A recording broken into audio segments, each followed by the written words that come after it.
बहुत समय पहले कुंदनपुर नामक राज्य का राजा ध्रुवसेन अपनी वीरता और न्यायप्रियता के लिए प्रसिद्ध था। एक दिन वह अपने मंत्री और सिपाहियों के साथ जंगल में शिकार खेलने गया। शिकार करते करते वह गहरे जंगल में भटक गया। अचानक तेज बारिश और तूफान आ गया, सब दिशाएं धुंधली हो गईं। उसके सिपाही बिछड़ गए और मंत्री कहीं खो गया।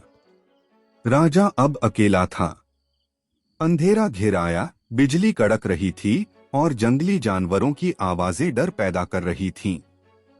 राजा ने सोचा कि इस हालत में वह महल लौट नहीं सकता। वह एक सुरक्षित जगह ढूंढने लगा। थोड़ी देर बाद उसे एक पुराना मंदिर दिखाई दिया, जहां से हल्का सा दीपक जलता दिख रहा था।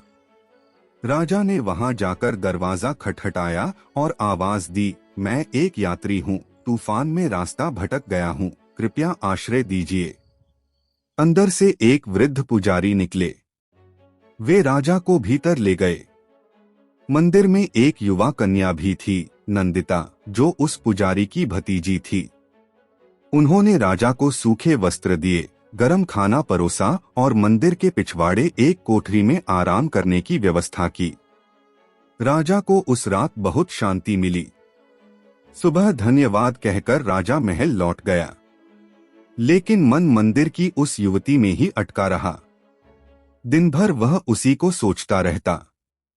कुछ ही दिनों में राजा ने मंत्री की बेटी से शादी का प्रस्ताव ठुकरा दिया और सबको चौंकाते हुए पुजारी की भतीजी नंदिता से विवाह कर लिया। राजदरबार में हंगामा मच गया। मंत्री बहुत अपमानित महसूस करने लगा और चुपचाप बदला लेने की योजना बनाने लगा। समय बीतता गया। राजा और रानी बहुत खुश थे।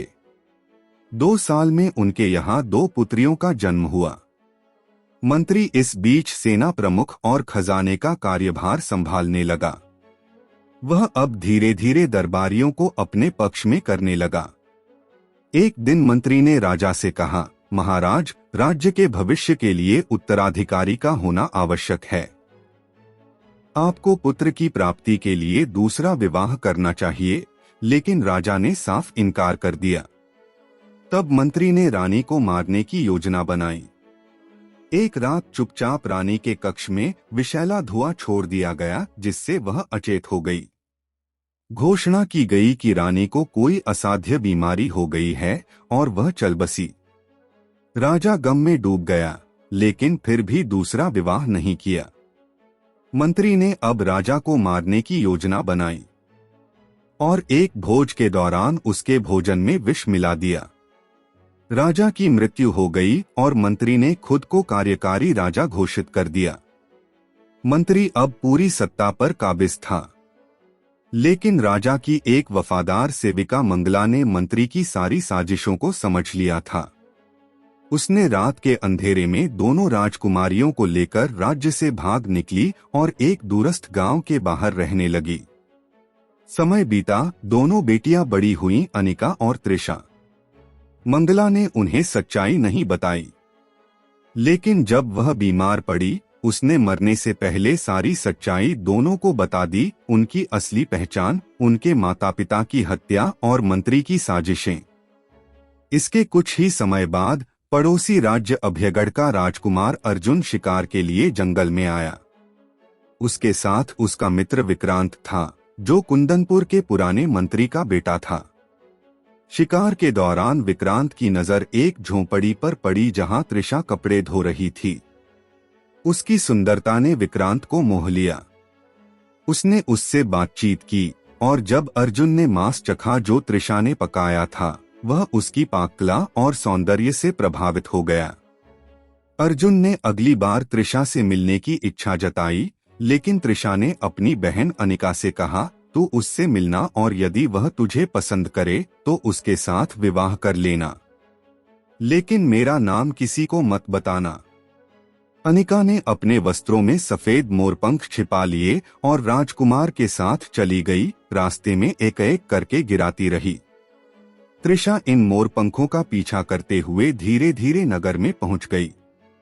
राजमहल में राजकुमार की पहली पत्नी चंद्रलेखा बहुत ही घमंडी थी।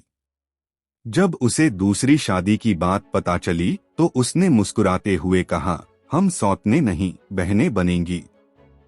राजमहल में त्रिशा को एक बुजुर्ग महिला के साथ नौकरानी के रूप में रखा गया। चंद्रलेखा ने उसे अपनी खास सेविका बना लिया, लेकिन जल्द ही उस पर साजिशें थोपने लगी। समय बीतता गया। अनिका गर्भवती हुई और चंद्रलेखा ने त्रिशा को बुलाकर कहा, बच्चा होते ही उसे मार देना और उसकी जगह पर कुत्ते का पिल्ला रख देना। लेकिन त्रिशा ने बच्चे को बचाया और एक गुप्त स्थान पर छोड़ आई। फिर वही इतिहास दोहराया गया। दूसरी बार भी त्रिशा ने अनिका का नवजात बचाया, लेकिन इस बार राजा ने अनिका को कारागार में डलवा दिया। 5 साल बाद अर्जुन और उसका मित्र शिकार पर गए और 2 बच्चों को नदी किनारे लकड़ी के घोड़ों को पानी पिलाते देखा। उनके सवाल पूछने पर बच्चों ने वही बात दोहराई, अगर रानी कुत्ते के पिल्ले को जन्म दे सकती है तो हमारे घोड़े भी पानी पी सकते हैं। राजा चौंका और बच्चों को झोंपड़ी तक ले गया। त्रिशा ने सब सच्चाई बताई कि वे दोनों बहनें हैं, असली राजकुमारियां, और कैसे उन्होंने अपने माता पिता की हत्या देखी। राजा ने अपनी भूल समझी और अनिका को कारागार से बाहर लाकर माफी मांगी। सबके सामने चंद्रलेखा को पेश किया गया और त्रिशा से पूछा गया कि उसे क्या सजा दी जाए। लेकिन त्रिशा ने कहा, समय वापस नहीं आता, मैं उसे माफ करती हूँ। राजा ने फिर त्रिशा से विवाह के लिए आग्रह किया, लेकिन मंत्री अर्जुन का मित्र विक्रांत ने हाथ जोड़कर त्रिशा का हाथ मांगा। राजा ने मुस्कुराते हुए अनुमति दे दी और इस तरह दोनों बहनों को उनका न्याय और प्यार मिल गया। एक बार फिर कुंदनपुर में खुशियों की बारिश होने लगी। हमारी यह कहानी आपको कैसी लगी?